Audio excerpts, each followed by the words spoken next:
Hello विद्यार्थी मित्रों, केम छो? આપણે આજે સમઘટકતા વિશે થોડીક વાતો કરવાની છે।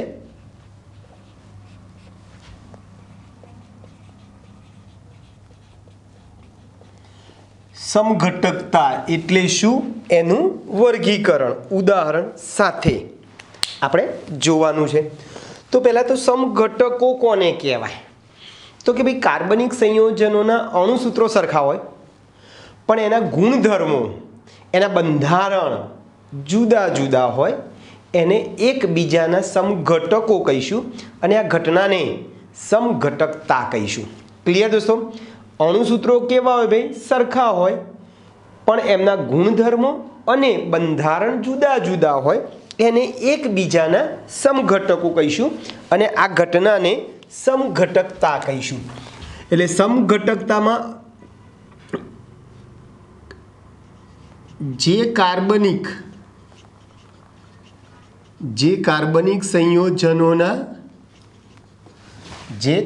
સંયોજનોના આણ્વીય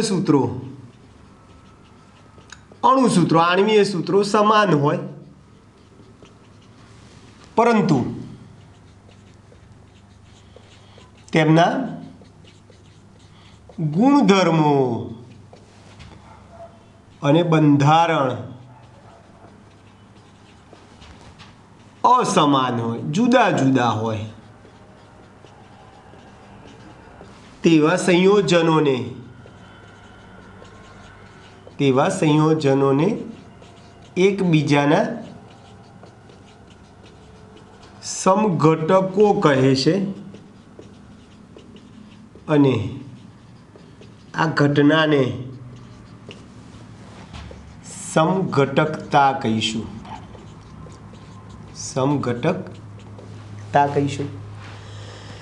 ક્લિયર દોસ્તો? તો સમઘટકો ક્લિયર ભાઈ? હવે એનું વર્ગીકરણ મુખ્યત્વે બે રીતે થાય છે।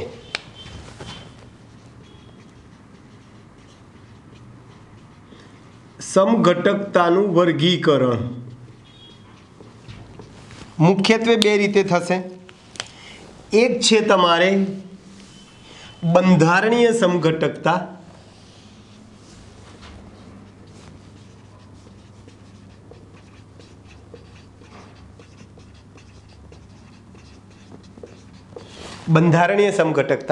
અને બીજી જે છે એ અવકાશીય સમઘટકતા।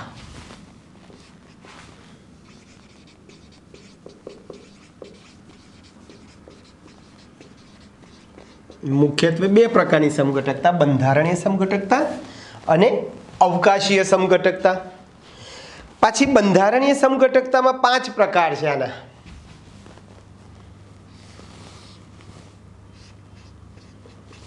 એક શૃંખલા સમઘટકતા,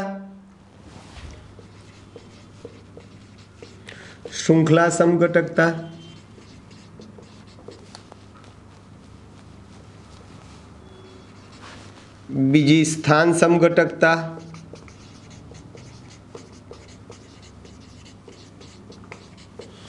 ત્રીજી ક્રિયાશીલ સમૂહની સમઘટકતા,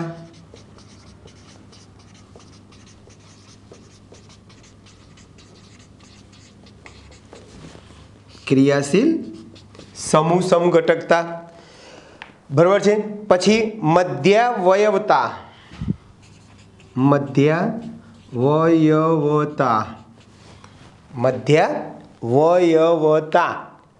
બરાબર છે, જેને મેટામેરિઝમ પણ કહેવાય।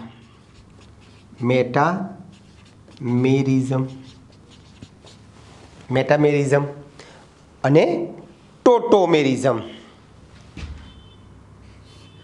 એને ગુજરાતીમાં ચલરૂપકતા કહેવાય। ટોટોમેરિઝમ,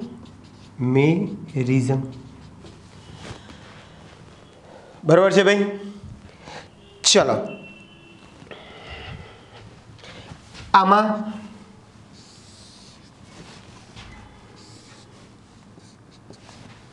ત્રણ ભાગ પડે।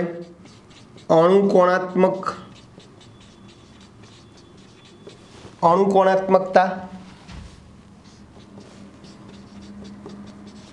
ભૌમિતિક અને પ્રકાશીય.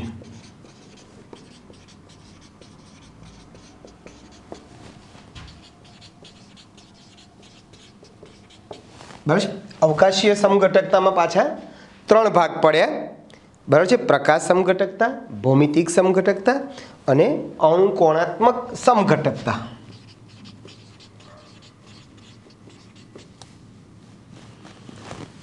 પાછા આ અણુકોણાત્મક સમઘટકતામાં પાછા 2 ભાગ પડે, સ્ટેગર્ડ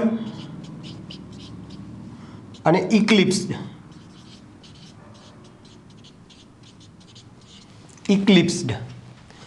ભૌમિતિક સમઘટકતામાં પાછા 2 પ્રકાર પડે, સીસ અને ટ્રાન્સ.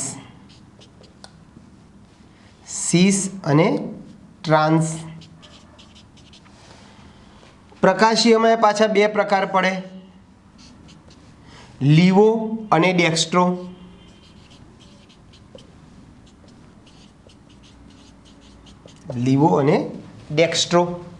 તો આ બધા સમઘટકો છે બધા. બરાબર છે. પ્રકાશીયમાં સમઘટકોમાં લીવો અને ડેક્સ્ટ્રો. એમાં પાછા બીજા પેટા વિભાગ છે, પ્રતિબિંબીઓ, અપ્રતિબિંબી સમઘટકો, મેસો. આવા બધા બી આમાં આવી શકે છે. પ્રતિબિંબી, અપ્રતિબિંબી અને મેસો. આ પ્રકાશ સમઘટકતામાં આમાં પાછા આવા ભાગ પાડી શકાય છે તમે.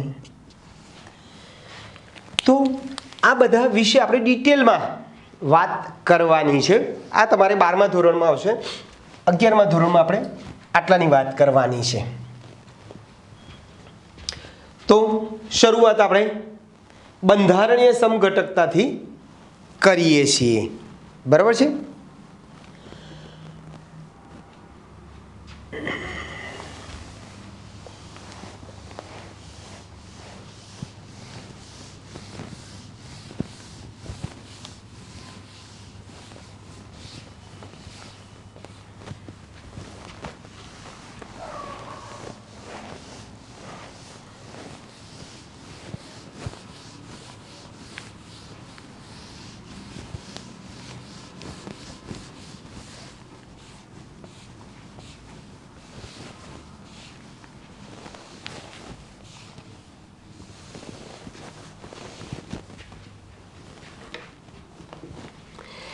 ચલો, બંધારણીય સમઘટકતા.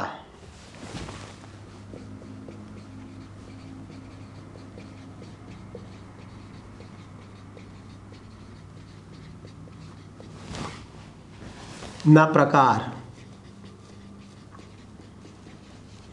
ઉદાહરણ આપી સમજાવો.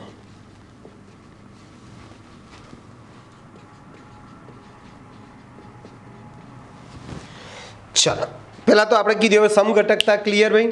હવે બંધારણીય સમઘટકતા કોને કહેવાય? તો કે ભાઈ બંધારણીય સૂત્રના તફાવતને કારણે જે સમઘટકતા જોવા મળે છે, બરાબર છે, એને શું કહીશું ભાઈ આપણે? બંધારણીય સમઘટકતા.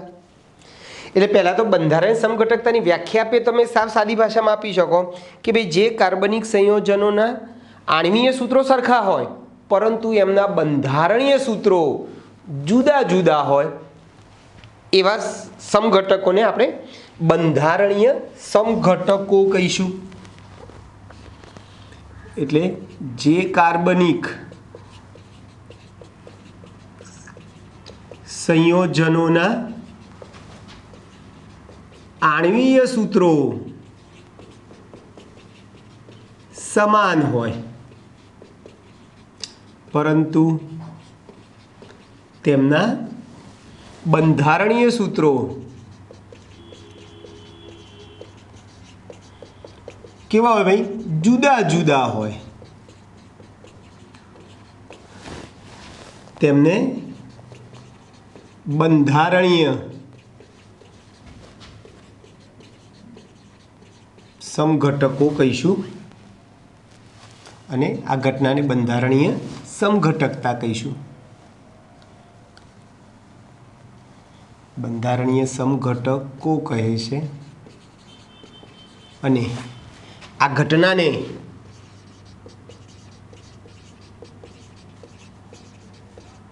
બંધારણીય સમઘટકતા કહીશું. ચલો ઉદાહરણ આપેલું તમને વધારે ખ્યાલ આવે. દાખલા તરીકે C5H12 બરાબર છે.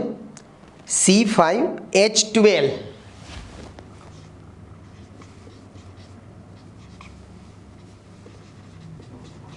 આણ્વીય સૂત્ર ધરાવતા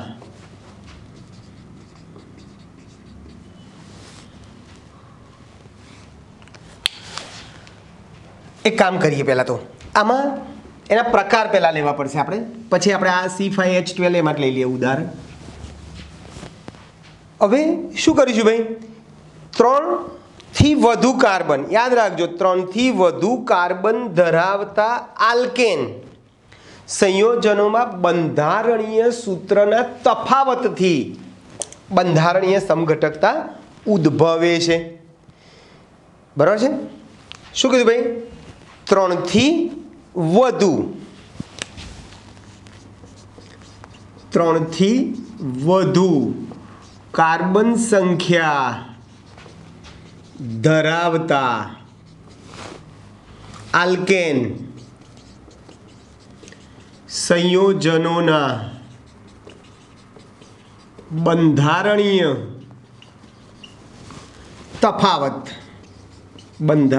તફાવતથી આ પ્રકારની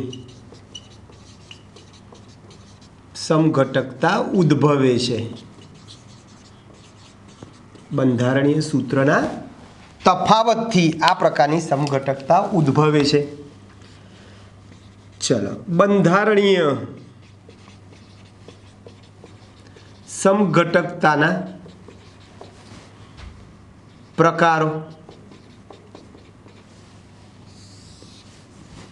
ચલો, એમાં પહેલામાં પહેલું કયું આવશે ભાઈ? પહેલામાં પહેલા શૃંખલા સમઘટકતા.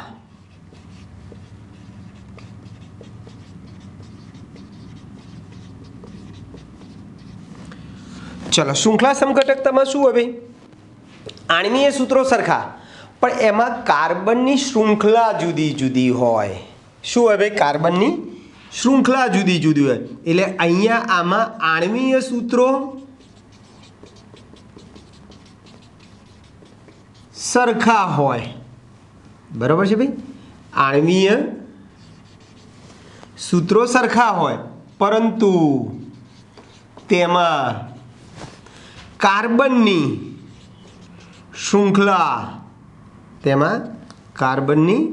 શૃંખલા જુદી જુદી હોય.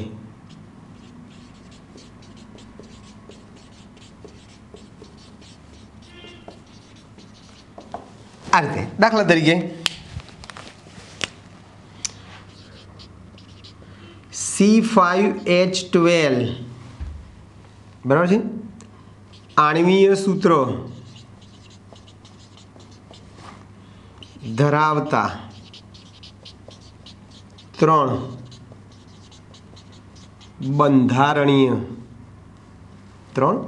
બંધારણીય સમઘટકો.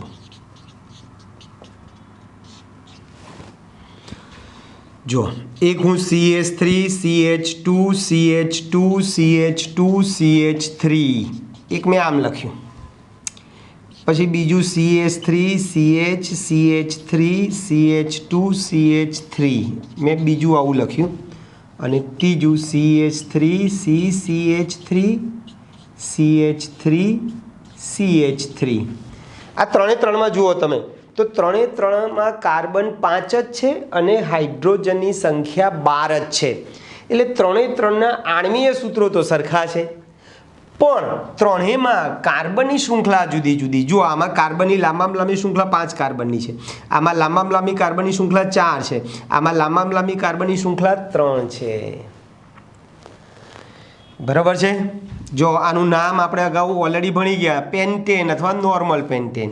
આને 2 મિથાઇલ બ્યુટેન કહેવાય. 2-મિથાઇલ બ્યુટેન અથવા આઇસોપેન્ટેન. અને આ બીજા ઉપર મિથાઇલ મિથાઇલ 2 મિથાઇલ છે 2 2 આંકડા હતો ડાય 2 ડાય મિથાઇલ 3 કાર્બનની શૃંખલા છે લાંબામાં લાંબી પ્રોપેન. આનું પ્રચલિત નામ નિયોપેન્ટેન. તો જોઈ શકો છો કે આમાં આણ્વીય સૂત્રો સરખા છે, બંધારણીય સૂત્રો કેવા છે ભાઈ? જુદા જુદા છે. બરોબર.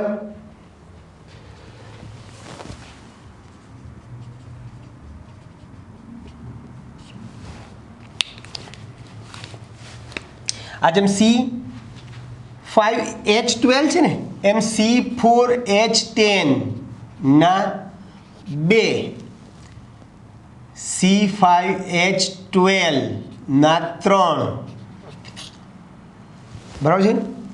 C6H40 ના 5 અને C10H22 ના 75 જેટલા તમને બંધારણીય સમઘટકો જોવા મળે છે. બરાબર છે ના 75 બંધારણીય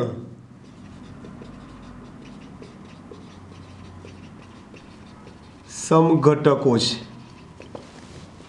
યાદ રાખજો. બરાબર છે. તો આ થઈ ગયું તમારું પહેલા શૃંખલા સમઘટકતા, જેમાં કાર્બનની શૃંખલા કેવી છે ભાઈ? જુદી જુદી છે. ચલો પછી બીજું છે સ્થાન સમઘટકતા. સ્થાન સમઘટકતા. ચલો આમાં આણ્વીય સૂત્રો સરખા, કાર્બનની શૃંખલા પણ સરખી, પણ એમાં રહેલા ક્રિયાશીલ સમૂહના સ્થાન જુદા જુદા હોય. શું હોય ભાઈ?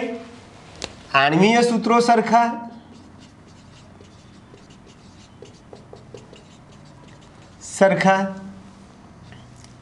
પછી કાર્બનની શૃંખલા પણ સરખી,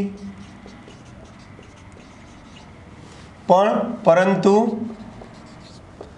કાર્બન સાથે જોડાયેલ ક્રિયાશીલ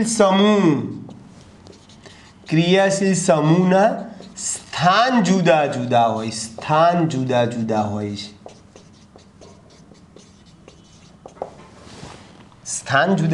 છે. બરાબર છે ભાઈ. ચાલો આપણે 2 ઉદાહરણ લઈએ આપણે. ચલો C5H12O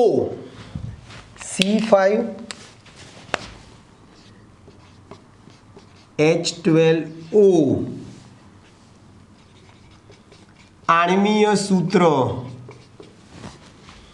ધરાવતા 3 સ્થાન સમઘટકો.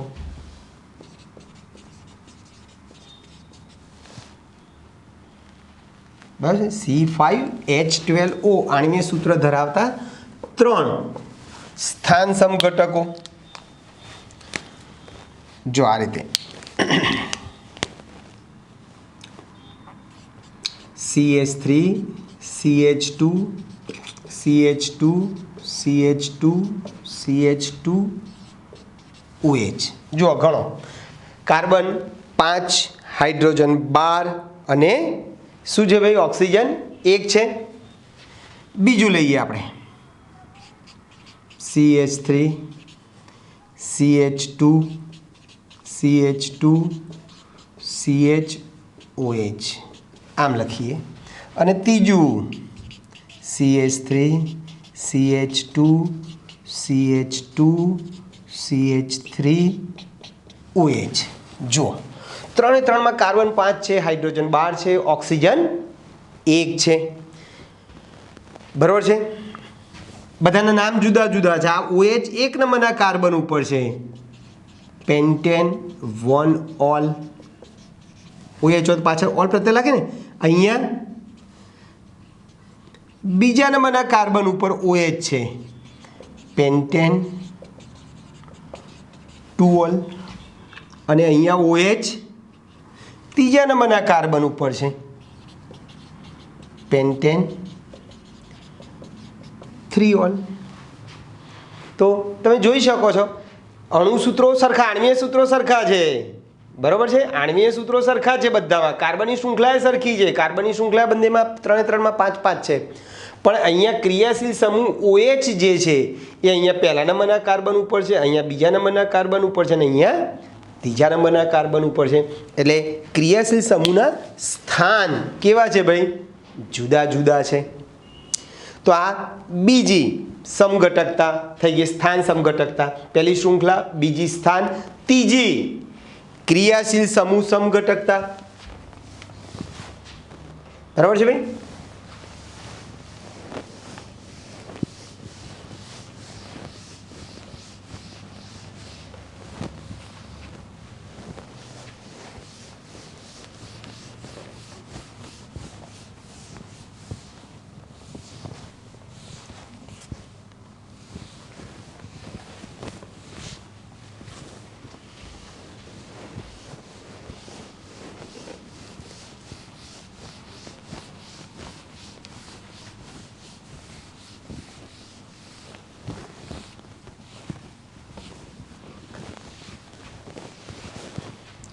ચાલો, બરાબર છે. ત્રીજો પ્રકાર છે ક્રિયાશીલ સમૂહ સમઘટકતા.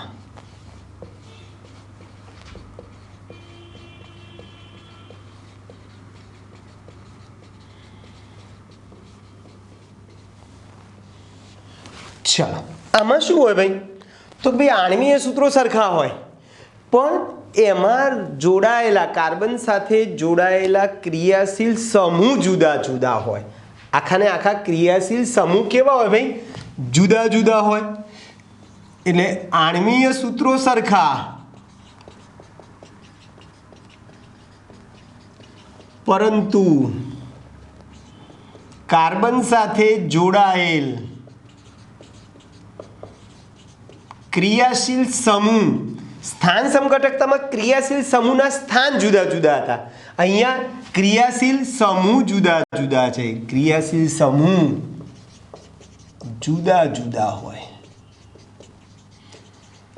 ચાલો, બે ઉદાહરણ એટલે તમને વધારે ખ્યાલ આવે. દાખલા તરીકે C3H8O, C3H8O આણ્વીય સૂત્ર ધરાવતા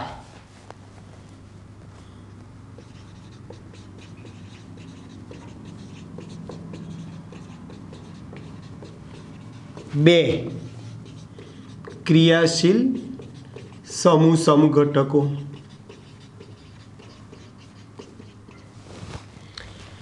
જો CH3 CH2 CH2OH. જો કાર્બન 3 છે, હાઇડ્રોજન 1 છે, સોરી હાઇડ્રોજન 8 છે અને ઓક્સિજન 1 છે. આ એક ઉદાહરણ. અને બીજું ઉદાહરણ, ચલો આમાં પણ કાર્બન 3, હાઇડ્રોજન 8, ઓક્સિજન 1 છે. બધું સરખું છે પણ ક્રિયાશીલ સમૂહ આખાના આખા જુદા છે. જુઓ, અહીંયા ક્રિયાશીલ સમૂહ OH છે, આલ્કોહોલ છે, અને અહીંયા ક્રિયાશીલ સમૂહ O, ઈથર છે. શું છે ભાઈ? ઈથર. એટલે ક્રિયાશીલ સમૂહ કેવા છે? બંનેમાં જુદા જુદા છે. બોલો, પહેલાનું નામ, આનું નામ પ્રોપેન, OH એક નંબરના કાર્બન ઉપર છે, પ્રોપેન 1 ઓલ, અને આનું નામ મિથોક્સી ઇથેન, મિથોક્સી ઇથેન. બીજું ઉદાહરણ લઈએ. ચલો, બીજું ઉદાહરણ લઈએ આપણે. C3H6O, C3H6O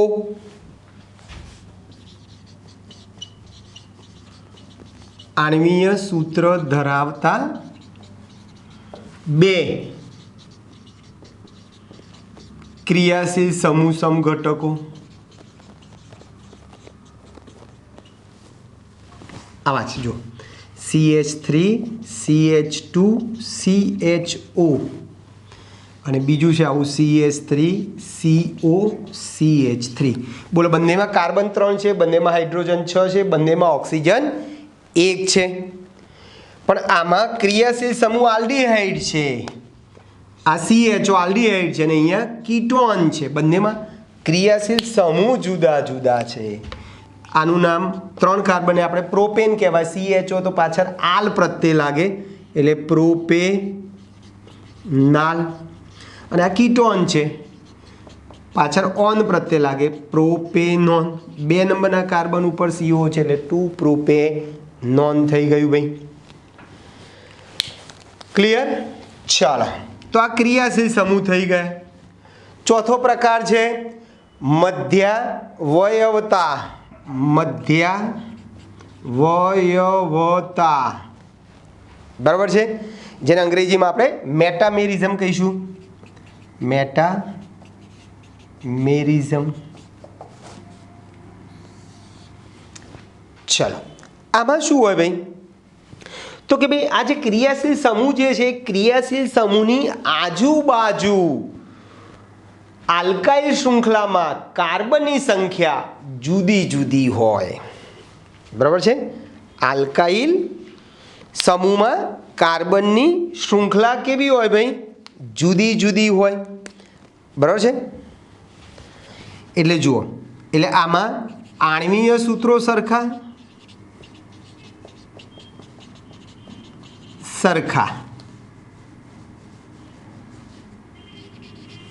બરાબર છે. પછી ક્રિયાશીલ સમૂહ પણ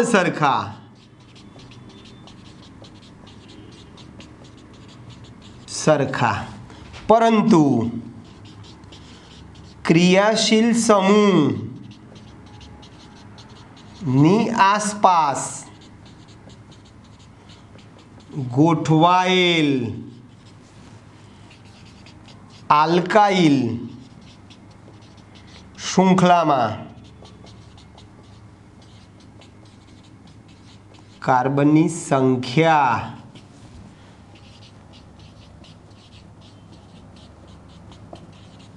જુદી જુદી હોય. બરાબર છે ભાઈ? કાર્બનની સંખ્યા કેવી હોય ભાઈ? જુદી હોય છે. બરાબર, આવા કાર્બનિક સંયોજનોને આપણે મેટામર્સ કહીશું. મેટામર્સ કહેવાય અને આ ઘટનાને મેટામેરિઝમ કહેવાય. બરાબર? ઉદાહરણ લઈએ એટલે તમને વધારે ખ્યાલ આવે. C5H10O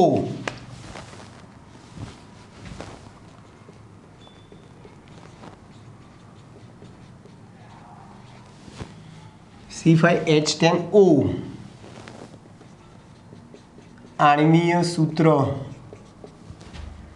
ધરાવતા 2 મેટામર્સ.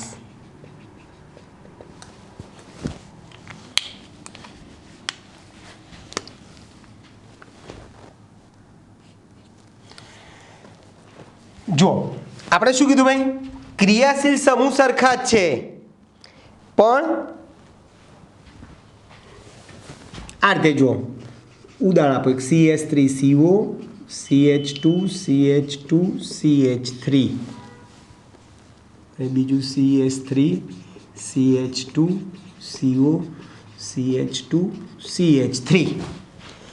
તમે જોઈ શકો છો કે બંનેમાં આણ્વીય સૂત્રો સરખા છે, બંનેમાં કાર્બનની શૃંખલા સરખી છે, બંનેમાં ક્રિયાશીલ સમૂહ CO જ છે, સરખા છે. પણ આ ક્રિયાશીલ સમૂહની આ બાજુ એક કાર્બન ધરાવતી આલ્કાઇલ શૃંખલા છે ને આ બાજુ 3 છે, જ્યારે બીજામાં આ બાજુ 2 અને આ બાજુ 2. ટૂંકમાં બંનેમાં શૃંખલાઓ કેવી છે ભાઈ?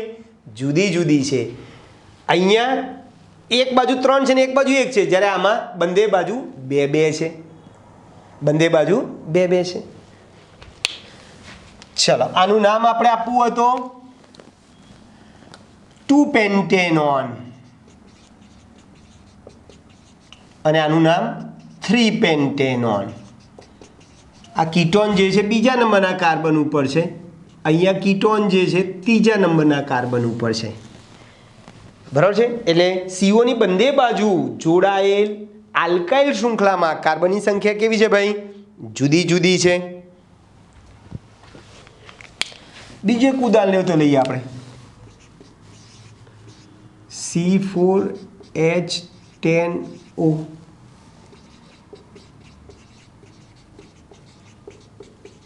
આણ્વીય સૂત્ર ધરાવતા બે મેટામર્સ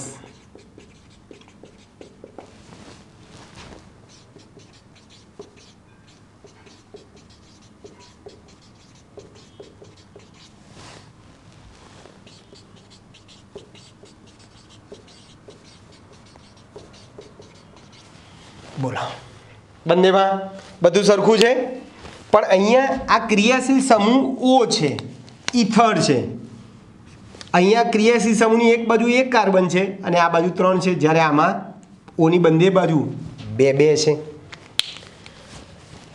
બરાબર છે આનું નામ હંમેશા ઓક્સિજન ઓછા કાર્બન સાથે લઈએ છીએ એટલે આનું નામ મિથોક્સી પ્રોપેન અને આનું નામ ઇથોક્સી ઇથેન ઇથોક્સી ઇથેન બરાબર છે ભાઈ ક્લિયર ભાઈ તો આ થઈ ગયા તમારા મધ્યાવયવતા મેટામેરિઝમ બરાબર છે ચલો પછી આવે છે તમારે અવકાશીય સમઘટકતા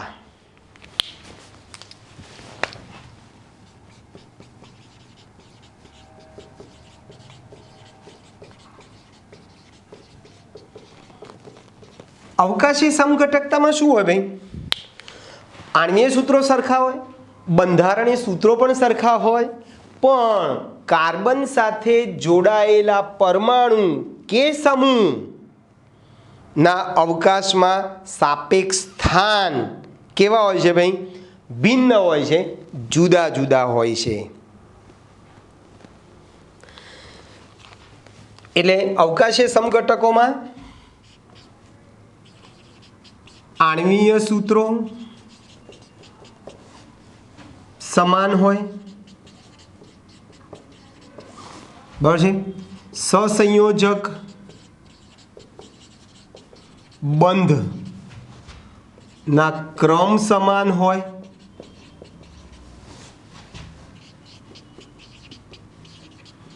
બંધારણીય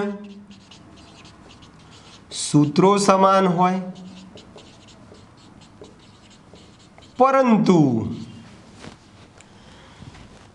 પરંતુ કાર્બન સાથે જોડાયેલ પરમાણુ કે સમૂહનું અવકાશીય અથવા અવકાશમાં સ્થાન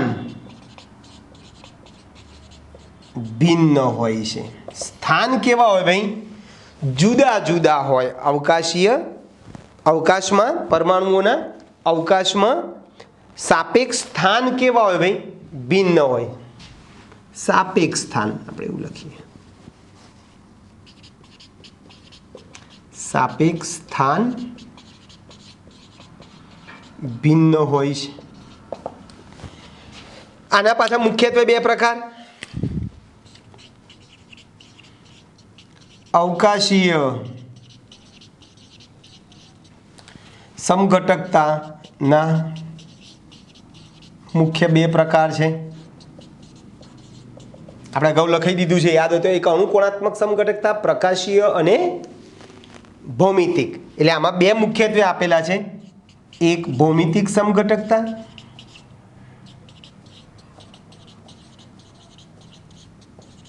અને બીજી પ્રકાશીય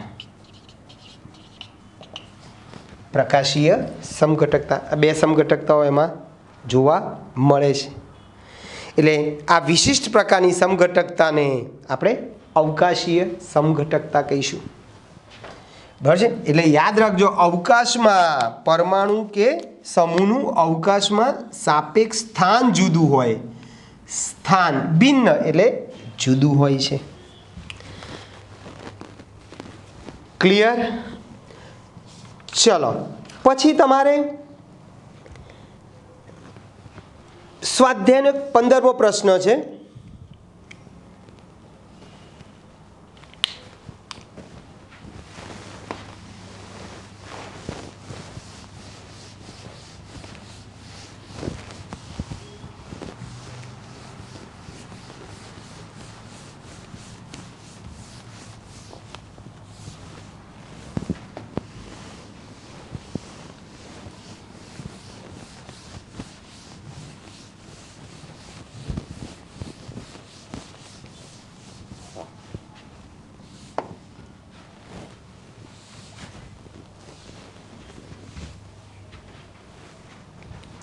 ચાલો સ્વાધ્યાયનો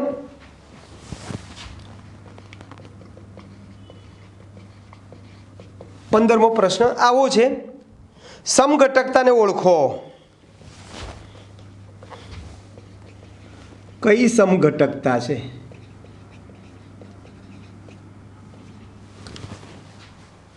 બરાબર છે, એક આવી છે.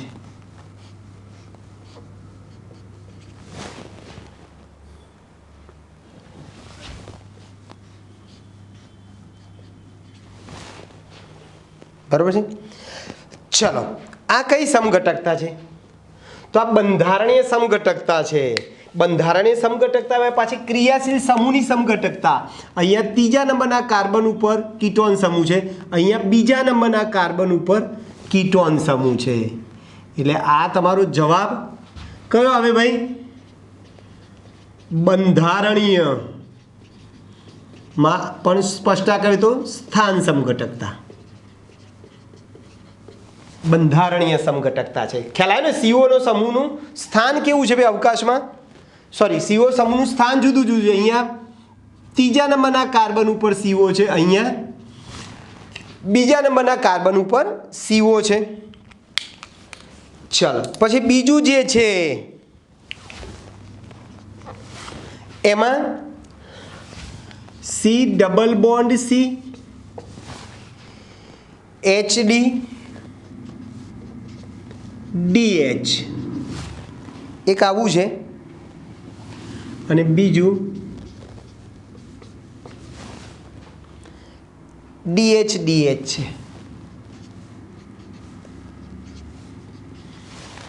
ચાલો, આ જે છે એ ભૌમિતિક સમઘટકતા છે.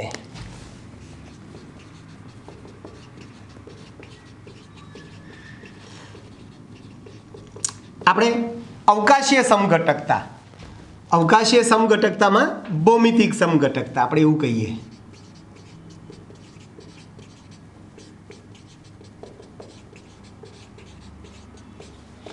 ખ્યાલ છે? અવકાશીય સમઘટકતામાં આપણે શું કીધેલું ભાઈ? અણુસૂત્રો સરખા છે, બંધારણ સૂત્રો તમે જુઓ સરખા છે, એમાં રહેલા સહસંયોજક બંધની સંખ્યા પણ સરખી છે, પણ અવકાશમાં સાપેક્ષ સ્થાન જુદા જુદા છે. જુઓ અહીંયા દ્વિબંધ સાથે જે કાર્બન જોડે છે એમાં જુઓ આ સરખા DD અથવા સરખા H એક જ બાજુ હોય તો આને સીસ સમઘટક કહેવાય. અને સરખા દ્વિબંધની સામે જતા રહે, જો આ H સરખા, DD સરખા તો સામે હોય તો એને ટ્રાન્સ કહેવાય. આપણે ભૌમિતિક સમઘટકતામાં કીધું બે પ્રકારના સમઘટક, સીસ અને ટ્રાન્સ. બરાબર છે? એટલે સરખા બે H અથવા બે સરખા D, સરખા પરમાણુ કે સમૂહ એક જ બાજુ હોય તો એને સીસ કહેવાય. અને સરખા સામે આવતા હોય તો એને શું કહીશું ભાઈ? આપણે ટ્રાન્સ કહીશું. અને ત્રીજી જે સમઘટકતા જે છે એ બંધારણીય સમઘટકતા છે. સંસ્પંદન સમઘટકો છે. આપણે સંસ્પંદન બાકી છે ચલાવવાનું. એટલે ત્રીજો જે જવાબ જે છે એ સંસ્પંદન સમઘટકો છે. સંસ્પંદન બંધારણ છે. એ આપણે જોવાનું બાકી છે. સંસ્પંદન બંધારણ, ત્રીજું સંસ્પંદન બંધારણ છે. ચલો છેલ્લો એક નાનકડો પ્રશ્ન લઈ લઈએ આપણે. કાર્બનિક પ્રક્રિયાની ક્રિયાવિધિ. કાર્બનિક પ્રક્રિયાની ક્રિયાવિધિ આપણે સમજવી છે. તો કાર્બનિક પ્રક્રિયામાં કાર્બનિક અણુ જે ઘણી વખતે પ્રક્રિયાર્થી તરીકે વર્તે છે, તો એવા કાર્બનિક અણુ પર યોગ્ય પ્રક્રિયક હુમલો કરે. બરાબર છે? યોગ્ય પ્રક્રિયક હુમલો કરી એક અથવા વધુ મધ્યવર્તી સંયોજન બનાવતા હોય છે અને પછી એમાંથી અંતિમ નિપજ બને છે. એટલે કાર્બનિક પ્રક્રિયામાં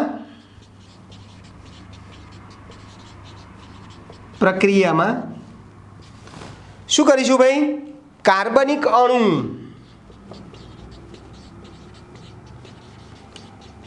જે પ્રક્રિયાર્થી તરીકે વર્તે છે અણુ પર હુમલો કરે છે. કોણ હુમલો કરે છે ભાઈ? યોગ્ય પ્રક્રિયક. યોગ્ય પ્રક્રિયક હુમલો કરી એક અથવા વધુ મધ્યવર્તી નિપજ બનાવે છે, જેનું અંતિમ શું થાય છે? નિપજમાં રૂપાંતર થાય, નિપજ બનાવે છે. ત્યારબાદ તેનું અંતિમ નિપજમાં રૂપાંતર થાય છે. અંતિમ નિપજમાં રૂપાંતર થાય છે. બરાબર. આ સામાન્ય પ્રક્રિયાને આપણે નીચે પ્રમાણે દર્શાવી હોય તો દર્શાવી શકીએ. આ રીતે દાખલા તરીકે આપણે કાર્બનિક અણુ, જેને આપણે શું કીધું ભાઈ? પ્રક્રિયાર્થી કહીએ છીએ. પ્રક્રિયાર્થી. ચાલો, એની ઉપર હુમલો કરનાર પર યોગ્ય પ્રક્રિયક હુમલો કરે છે, એટલે હુમલો કરનાર યોગ્ય પ્રક્રિયક સાથે તમે પ્રક્રિયા કરશો તો તમને જુદી જુદી શું મળશે ભાઈ? મધ્યવર્તી નિપજ મળે અથવા મધ્યવર્તી સંયોજન મળે. એક અથવા તો વધુ મધ્યવર્તી સંયોજન મળે. અને પછી આનું ત્યારબાદ અંતિમ નિપજ અથવા ઉપનિપજમાં રૂપાંતર થાય છે. નિપજ અથવા ઉપનિપજમાં રૂપાંતર થાય છે. તમને એક ઉદાહરણ આપું એટલે વધારે તમને ખ્યાલ આવે. દાખલા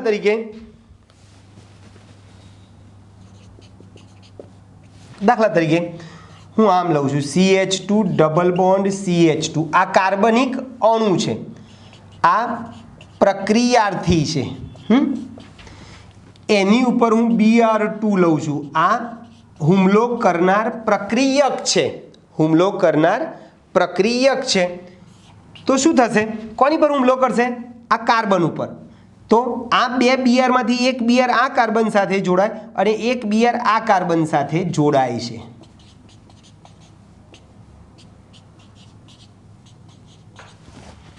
વન ટુ ડાયબ્રોમો ઇથેન બની ગયું. બસ અહીંયા જોવા જેવું છે ભાઈ કે નવો બંધ બનાવવામાં આ જો આ પ્રક્રિયાથી છે ને, હુમલો કર્યો અને ડબલ બંધમાંથી શું થઈ ગયું ભાઈ? એકલ બંધ થઈ ગયું. એટલે નવો બંધ બનાવવામાં કાર્બનની પૂર્તિ કરનાર સ્પીસીસને પ્રક્રિયાર્થી કહીશું. નવો બંધ બનાવવામાં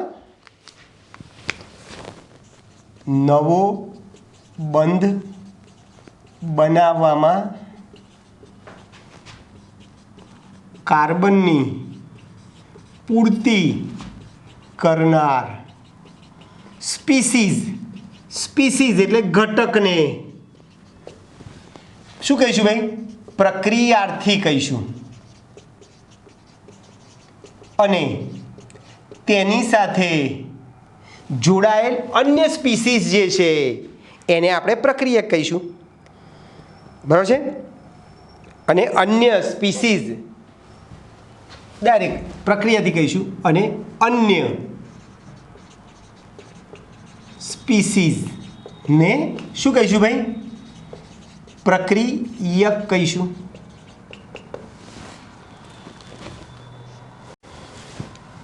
ચાલો, ઓકે. હવે આ પ્રકારની પ્રક્રિયાઓમાં બે કાર્બન પરમાણુ અથવા એક કાર્બન અને અન્ય પરમાણુ વચ્ચે સહસંયોજક બંધ તૂટે છે. આ બે કાર્બન પરમાણુ કે એક કાર્બન અને અન્ય પરમાણુ વચ્ચેનો સહસંયોજક બંધ તૂટે છે અને શું બને છે ભાઈ? નવો બંધ બને છે, અહીંયા નવો બંધ બને છે। એટલે આ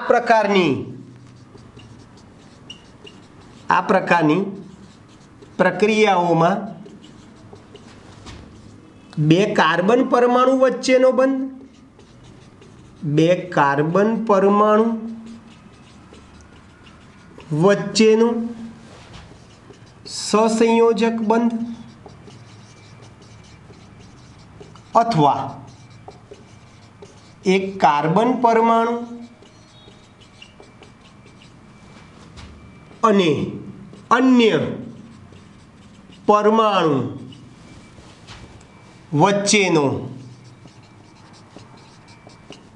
સહસંયોજક બંધ તૂટીને નવો બંધ બને છે। બસ આ રીતે ફરીથી એક ઉદાહરણ, જો આ એક ઉદાહરણ તો છે જ તમારી જોડે, દાખલા તરીકે બીજું ઉદાહરણ આપું, CH3Cl વત્તા OH માઇનસ। તો આ પ્રક્રિયાર્થી છે, આ પ્રક્રિયક છે। અહીંયા બે કાર્બન પરમાણુ વચ્ચેનો બંધ તૂટ્યો, બે કાર્બન પરમાણુ વચ્ચેનો સહસંયોજક બંધ તૂટ્યો અને એક નવો બંધ બન્યો। અહીંયા કાર્બન અને આ અન્ય પરમાણુ છે, આ Cl છે, ચલો Br રાખો, તો આ બે જુદા પરમાણુ છે, કાર્બન અને Br વચ્ચેનો બંધ તૂટે છે અને નવો બંધ બને છે। આ રીતે CH3OH વત્તા Br માઇનસ, આ નિપજ બની, બરાબર છે? આ રીતે નિપજ બની। ક્લિયર ભાઈ? નવો બંધ બને છે। તો આ થઈ ગઈ એની ક્રિયાવિધિ।